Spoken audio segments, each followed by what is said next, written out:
आप भी chemical free fruits खाना चाहते हैं और उन्हें घर पर उगाना चाहते हैं और फ्री ऑफ कॉस्ट उन्हें जी भरकर खाना चाहते हैं, तो चलिए तैयार हो जाइए आप सब। आज मैं आपको बताने वाली हूँ अंगूर की बेल का ऐसा राज जिसे मैंने खुद अपनाया है और रिजल्ट्स आप सबके सामने हैं। तो ऐसे मैंने कौन सी चीज़ों का प्रयोग किया है कि जिससे मैंने पिछले साल ही इस कटिंग को लगाया था। बिल्कुल सूखी सी कटिंग थी और इतनी ज़्यादा हरी भरी हो चुकी है और इतने ज़्यादा फल दे रही है। तो जानिए सारे राज। दोस्तों आज आप जो ये बेल देख रहे हैं, ये बेल पता किसकी है? अंगूर की बेल है। और ये जो बेल आप देख रहे होंगे इतनी घनी छाई हुई है और इतनी बम्पर हार्वेस्टिंग हमें दे रही है अंगूर की।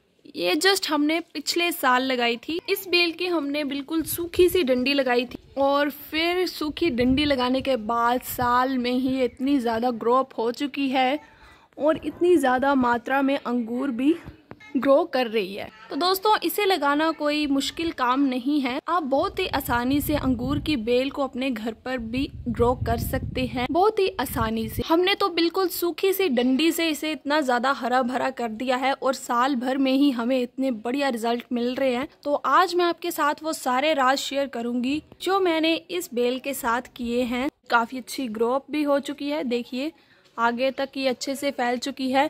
हमने डंडों की सहायता से इसे ऊपर फैला कर रखा हुआ है। ये चीजें आ रही होंगी कि इतनी जल्दी ये बेल अगर ग्रो अप हुई है तो इसके पीछे का रीजन होगा केमिकल।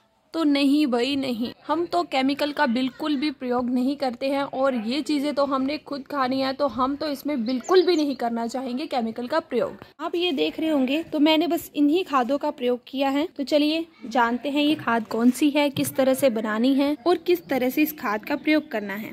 आप में से कई लोग इस चीज को जानते भी होंगे और कई लोग नहीं भी जानते होंगे। तो चलिए मैं बता देती हूँ ये क्या है। ये है गोबर के उपले, इंग्लिश में कहा जाता है इसे काऊ डंग। तो गोबर के उपले बनाना कोई कठिन काम नहीं है। आपने क्या करना है, ताज़ा गोबर लेना है, उसे एक साइज दे देना है और अच्छे से धूप में सुखा लेना है। सुखाने के बाद जब पूरे अच्छे तरीके से वो सूख जाएं, देखिए ये इतना ज़्यादा सूख चुका है कि अगर आप इसे इस तरह से तोड़ेंगे तो ये नहीं टूटता है, मतलब ये अच्छे से सूख चुका है। तो इसमें अब ये जान लेते हैं कि हमने गोबर की खाद का ही प्रयोग क्यों किया, कोई और चीज का प्रयोग क्यों नहीं किया। तो आपको मैं बताना चाहूंगी कि गोबर में पाया जाता है नाइट्रोजन तत्व ज्यादा मात्रा में, जिससे क्या होता है, भारी मात्रा में पत्तों का निर्माण होता है। तो इस गोबर की खाद का प्रयोग करने से ही हमारी बेल इतनी ज्यादा हरी भरी हो गई है। और साथ में गोबर में पाया जाता है फास्फोरस और पोटेशियम। तो ये तीन एलिमेंट काफी ज्यादा मदद करते हैं किसी भी पौधे को ग्रो अप करने के लिए। नाइट्रोजन गोबर में 3% पाया जाता है, फास्फोरस गोबर में 2% पाया जाता है, पोटेशियम गोबर में 1% पाया जाता है। तो सबसे ज्यादा मात्रा यहाँ पर पाई जाती है नाइट्रोजन की। इसीलिए गोबर की खाद सबसे उच्चतम होती है किसी भी पौधे के पत्तों को ज्यादा से ज्यादा निर्माण कराने के लिए। अब ये तो आप जान गए कि इसमें कौन से एलिमेंट पाए जाते हैं, इसका प्रयोग क्यों करना है। अब ये जान लेते हैं कि इसका हमने प्रयोग करना किस तरह से है अपने पौधों में। क्या इसे डायरेक्टली ऐसे ही डाल देना है? तो इसका जवाब है नहीं।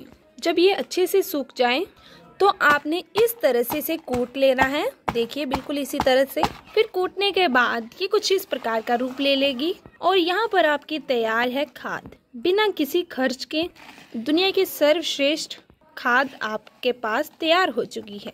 अब आप इसका प्रयोग किसी भी पौधे में कर सकते हैं। जो पौधा बिल्कुल आपका सूख गया हो, जिनमें पत्तियां ना आती हो, तो सूखे पत्तों को हरा भरा करने के लिए ये किसी वरदान से कम नहीं है।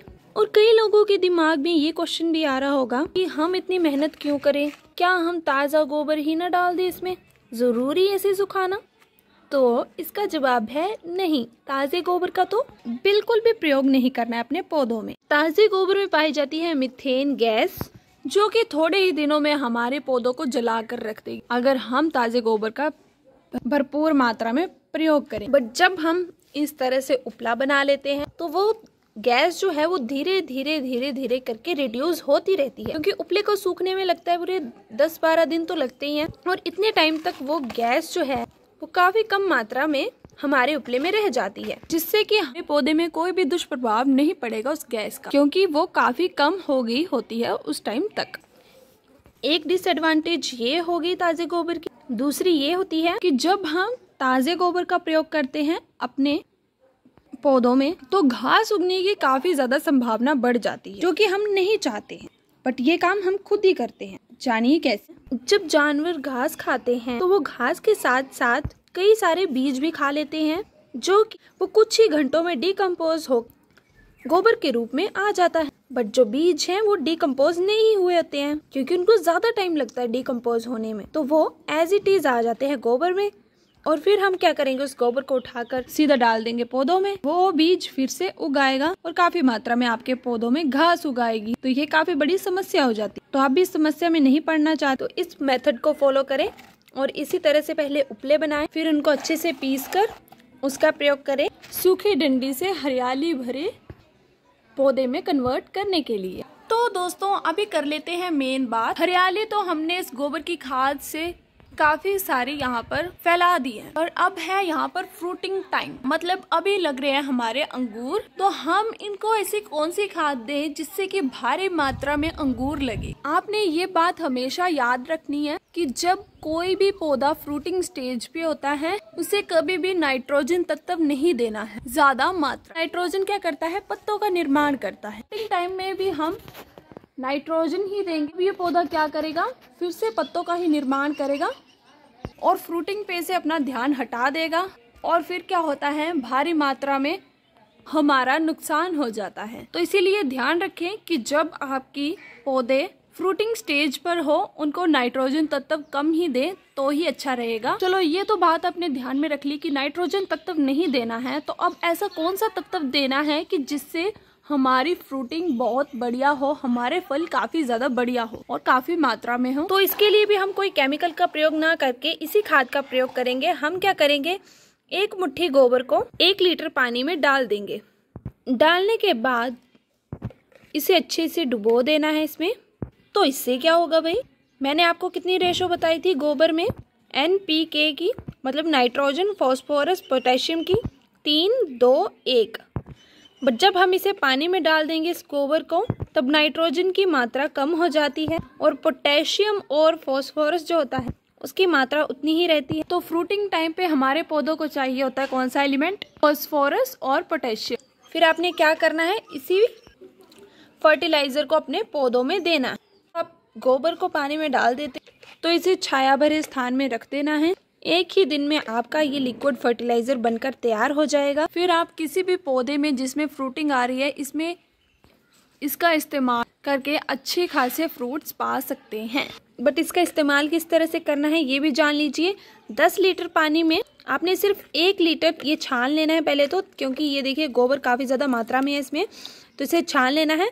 10 लीटर पानी में 1 लीटर डालना है आपने ये, और फिर दे दीजिए अपने किसी भी पौधे को, और फिर देखना आप रिजल्ट, आपको खुद रिजल्ट दिखाई देंगे, वो भी बिना किसी खर्च के। गौ माता को ऐसे ही नहीं पूजा जाता, हमारी गौ माता में काफी सारे गुण धर्म हैं, सर्वश्रेष्ठ माना जाता है और उनकी पूजा की जाती है। गौ माता के गोबर और मूत्र में काफी सारे गुणधर्म होते हैं, इसीलिए इस गोबर और मूत्र का प्रयोग मनुष्य जन्म से लेकर मरण तक इसका प्रयोग किया जाता है, और खेती में भी ये चीजें काफी ज्यादा लाभकारी हैं। कृपया करके आप भी नेचुरल चीजें अपनाएं, नेचुरल ही खाएं, खुद भी हेल्दी रहें और इन्वायरमेंट को भी हेल्दी बनाएं। तो दोस्तों यही था राज मेरे इस अंगूर की बेल का, कि हमने एक ही साल में इतने अच्छे अंगूर की बेल कैसे ग्रो अप करी है और किस तरह से हमें इतने ज्यादा फ्रूट्स जो हैं इस अंगूर की बेल से मिल रहे हैं। काम कोई भी मुश्किल नहीं होता है, बस उसे करने का तरीका पता होना चाहिए। आप भी ऐसे